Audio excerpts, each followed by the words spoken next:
இன்னைக்கு 4 ப்ரோமோ போட்டிருக்கான். வழக்கம் போல் இல்லாமல் 4 ப்ரோமோ வந்து இன்னைக்கு போட்டிருக்கான்.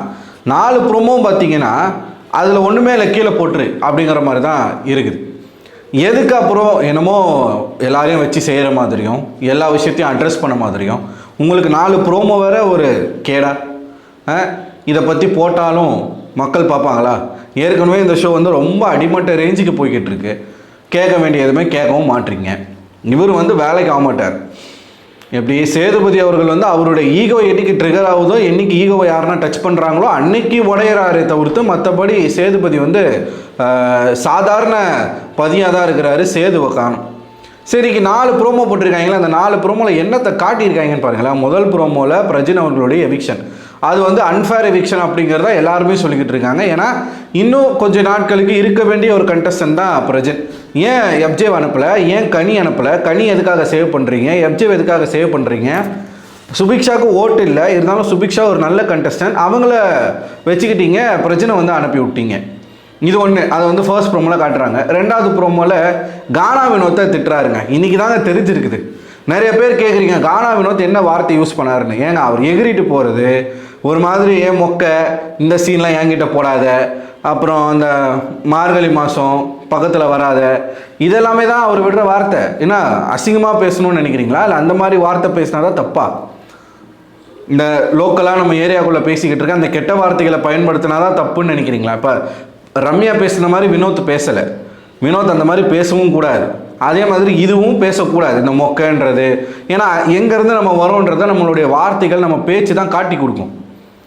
அது வேண்டாம். நீங்கள் ஒரு நல்ல பொசிஷனுக்கு போகிறீங்கன்னும் போது அது வந்து தேவையில்லை. இதை இன்னைக்கு விஜய் சேதுபதி அட்ரஸ் பண்ணுறாப்புல கேட்குறாரு. அவர்கிட்ட ஒரு துளி கூட, இப்போ திவாகர் எப்படியோ அதே மாதிரி தானே வினோத் இருக்காரு. திவாகர் 0% அக்செப்டன்ஸ். திவாகர்கிட்ட எந்த ஒரு கருத்தை நீங்கள் சொன்னாலும் அவர் ஏற்றுக்க மாட்டார். வினோத்தும் அதே தான் பண்ணுறாரு. 2 பேருக்கு என்ன வித்தியாசம்? அவர் நடிப்பு அரக்கன், இவர் பாடகர் அடக்கர், அவ்வளோதான். ஸோ இது ஒன்று. ரெண்டாவது ப்ரோமோவில் அதை வந்து பேசுகிறாப்புல. மூணாவது ப்ரோமோ தான் நான் பார்த்து, ஏமா ஆதிரி நீ வந்த அன்றைக்கே இதை பண்ணியிருக்கணும், இன்றைக்கி வீக்கெண்டில் உட்காந்து இதை பண்ணிக்கிட்டு இருக்க. உன்னை எதுக்காக பிக் பாஸ் வீட்டுக்குள்ளே அனுப்பிச்சாங்க? எஃப்ஜே மற்றும் வியானா அவங்களுடைய காதல், உங்களுக்கு நடந்த அநீதி, நீங்கள் அதுக்காக அஃபெக்ட் ஆகி நீங்கள் வெளில போயிட்டீங்க. அதை நீங்கள் எக்ஸ்போஸ் பண்ணி நீங்கள் ஒரு விஷயம், ஒரு கண்டென்ட் கொடுப்பீங்கன்றதுக்காக தான் மக்கள் எதிர்பார்த்தாங்க. சேனல் எதுக்காக உங்களை உள்ள அனுப்பிச்சாங்க நமக்கு தெரியாது. மக்கள் உங்கள் மேலே எதிர்பார்த்த விஷயம் இதான், இவங்க வந்து எஃப்ஜே வந்து எக்ஸ்போஸ் பண்ணுவாங்கன்னு சொல்லி. ஆனால் வாரம் முழுக்க அமைதியாக இருந்துட்டு வீக்கெண்டில் அவனை எக்ஸ்போஸ் பண்ணுறாங்க. சரி, அது அவங்க ஸ்ட்ராட்டஜியாக கூட இருக்கும். வீக்கெண்டில் எக்ஸ்போஸ் பண்ணாதான் அது மக்களுக்கு போய் சேரும்னு கூட அவன் நினச்சிருக்கலாம். விஜய் சேதுபதி என்ன கொஸ்டின் கேட்டாருன்னு தெரில.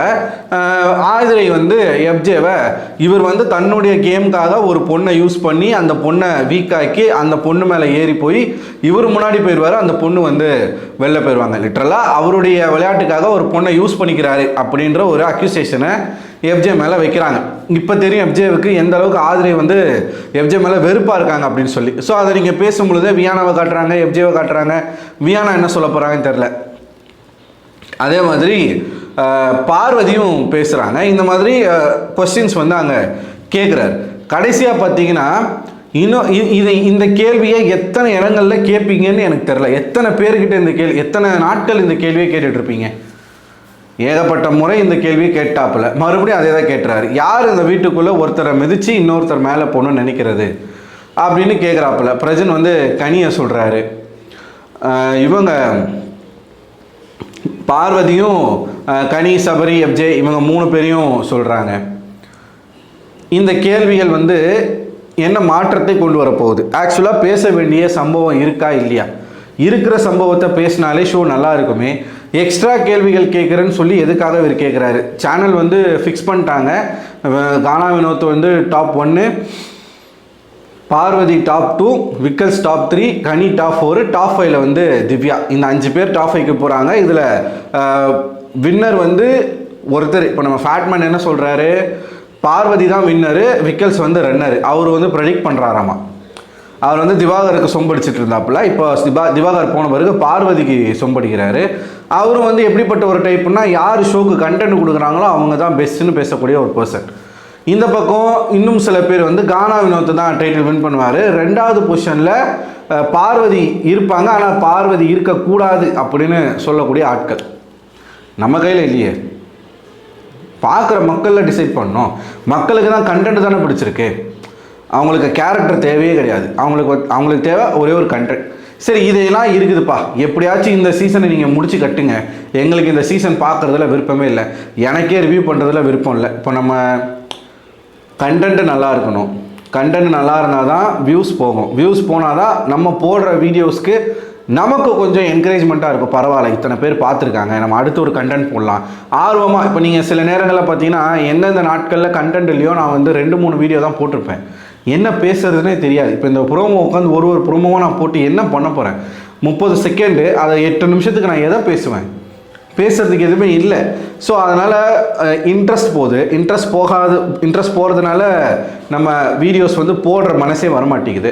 ஸோ அடுத்த வாரம் வந்து ஏஞ்சல் வெர்சஸ் டிவில் டாஸ்க் வரப்போகுது. நிச்சயமாக அங்கே ஏகப்பட்ட கண்டென்ட் வரும். அப்போ நம்ம கண்டென்ட் வந்து இன்க்ரீஸ் பண்ணுவோம். இது வந்து சொல்லிக்கிறேன். அண்ட் விஜய் சேதுபதி இந்த சீசனில் பிக் பாஸுக்கே அவர் வந்து அன்ஃபிட்டு. அவர் வந்து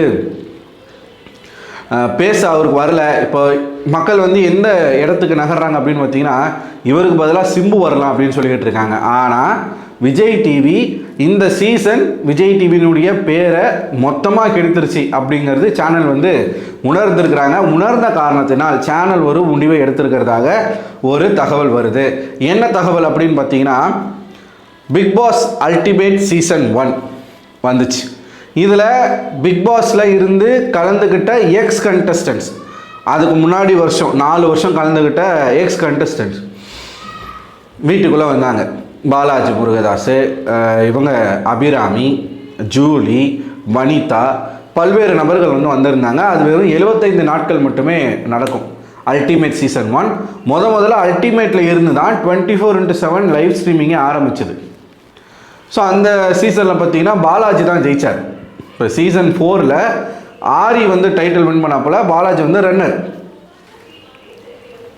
அந்த இடத்துல அவருக்கு வந்து ஒரு மிகப்பெரிய வரவேற்பு கிடச்சி பாலாஜி முருகதாஸ் வந்து அல்டிமேட் சீசன் 1 வந்து ஜெயிச்சாப்பில். அந்த அல்டிமேட்டை ஹோஸ்ட் பண்ணது சிம்பு. நல்லா தான் பண்ணார். ஆனால் கமல் சார் மிஞ்சுறதுக்கு இங்கே ஆளே கிடையாது. அவரை மாதிரி இந்த ஷோவை கொண்டு போகிறதுக்கு, அதாவது அவருடைய இன்டைரக்டான பேச்சு எதையுமே நேரடியாக அவர் சொல்ல மாட்டார். அதை உட்காந்து எல்லாரும் டீகோட் பண்ணிகிட்டு இருப்பாங்க. அவர் யாரை சொல்கிறாரு, என்ன சொல்கிறாரு. ஏன்னா கமல் சார் பேசுகிறது புரியவே புரியாது. இப்போ விஜய் சேதுபதி ரா அண்ட் ரியலாக இருக்கார் அப்படின்னா, கமல் சார் அப்படி கிடையாது. சொல்ல வேண்டிய கருத்தை அப்படியே இந்தியாவில் ஆரம்பித்து அமெரிக்காவுக்கு போய் சுற்றி வந்து சொல்லிடுவார்.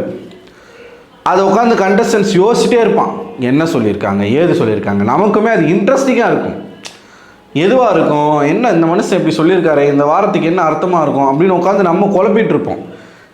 அண்ட் கேட்க வேண்டிய விஷயங்களை சேனலே தடுத்தாலும் தைரியமாக கேட்கக்கூடிய ஒரு பர்சன், அவருக்கு அந்த ஃப்ரீடமையும் கொடுத்து வச்சுருந்தாங்க சேனல். விஜய் சேதுபதி அப்படி கிடையாது. சேனல் என்ன சொல்லுதோ அதை மட்டுமே பேசிட்டு போகக்கூடிய ஒரு ஹோஸ்டாக தான் இப்போ வரைக்குமே அவர் இருக்கிறார். ஸோ அதனால் பிக் பாஸ் சீசன் அல்டிமேட் 2 வரப்போகுது அப்படின்ற ஒரு தகவல் வந்திருக்கு. அது எப்படி வந்து கன்ஃபார்ம் பண்ணுறாங்க அப்படின்னா, ரீசண்டாக விஜய் டிவியினுடைய சிஇஓ, ஹெட்டு, சேனல் ஹெட்டு, இவங்க எல்லாரும் விஜய் டிவி டீம் எல்லாரும் போய் கமல் சாரை பார்த்து பேசிட்டு வந்திருக்காங்க.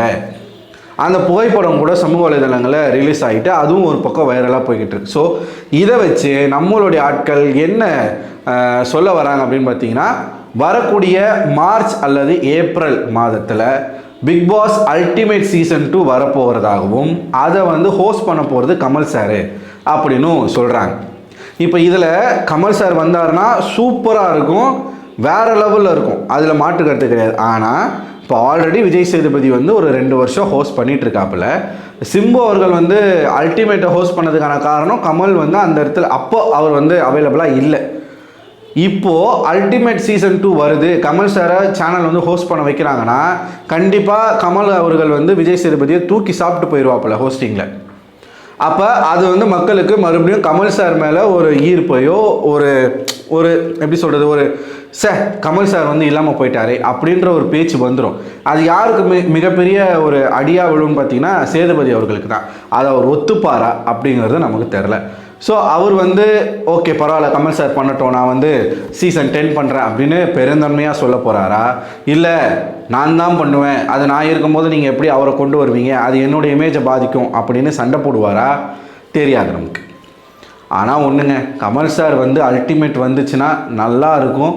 இந்த சீசனை அதாவது இதை எப்படியாச்சும் முடிச்சு கட்டிட்டு இந்த மொத்த விஷயத்தையும் மறந்துடுங்க எல்லாரும். அந்த உங்களுடைய நினைவுகள் இருந்து சீசன் 9 நடந்ததே மறந்துடுங்க அப்படின்னு இந்த சீசன் அல்டிமேட் 2 நமக்கு வந்து காட்டுச்சுன்னா நல்லாயிருக்கும்.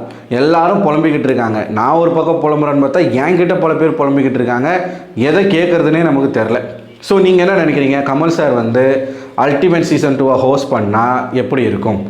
ரீசெண்டாக அவங்க போய் பார்த்துருக்காங்க, பேசியிருக்காங்க. எதுக்காக பார்த்தாங்க, என்ன பேசுனாங்க நமக்கு தெரியாது. ஆனால் சேனல் வந்து ஒரு முடிவில் இருக்காங்க. இந்த அழுக்கு, இந்த ஒரு குற்றச்சாட்டு, இந்த ஒரு நெகட்டிவிட்டியை இன்னொரு விஷயம் மூலமாக நம்ம தீர்க்கணும் அப்படிங்கிற ஒரு முடிவில் சேனல் இருக்கிறதாக ஒரு செய்தி வருது. மேபி நமக்கு அதுக்கான அப்டேட் வந்து February மாதத்தில் வரலாம், இல்லை இந்த சீசனுடைய எண்டில் வரலாம். இந்த டைட்டில் போன சீசனில் டைட்டில் வின்னரை அனௌன்ஸ் பண்ண பிறகு அந்த சிஇஓ வந்து ஒரு வார்த்தை சொல்லியிருந்தாப்புல, அடுத்து நவரசங்களும் கலந்த ஒரு சீசன் வருது அப்படின்னு சொல்லியிருந்தார். நவரசமும் கலந்த சீசன் அப்படின்னா நம்ம அல்டிமேட்டு தான் நம்ம மனசுக்குள்ளே நினச்சிருந்தோம். ஏன்னா எக்ஸ் கண்டஸ்டன்ஸ் எல்லாமே வருவாங்க அதுக்குள்ளே. அந்த மாதிரி இந்த ஃபைனலில் ஏதாச்சும் ஒரு ஹிண்ட்டு கொடுப்பாங்க அப்படின்னு நினைக்கிறோம், பார்ப்போம். ஸோ நீங்கள் என்ன நினைக்கிறீங்க? உங்களோட கருத்துக்களை மறக்காமல் கமெண்ட் பாக்ஸில் கமெண்ட் பண்ணுங்கள். அடுத்த ஒரு வீடியோவில் உங்களை சந்திக்கிறேன். அது மாதிரி உங்கள்கிட்ட விடை பெறுவது நான் அரவிந்தன்.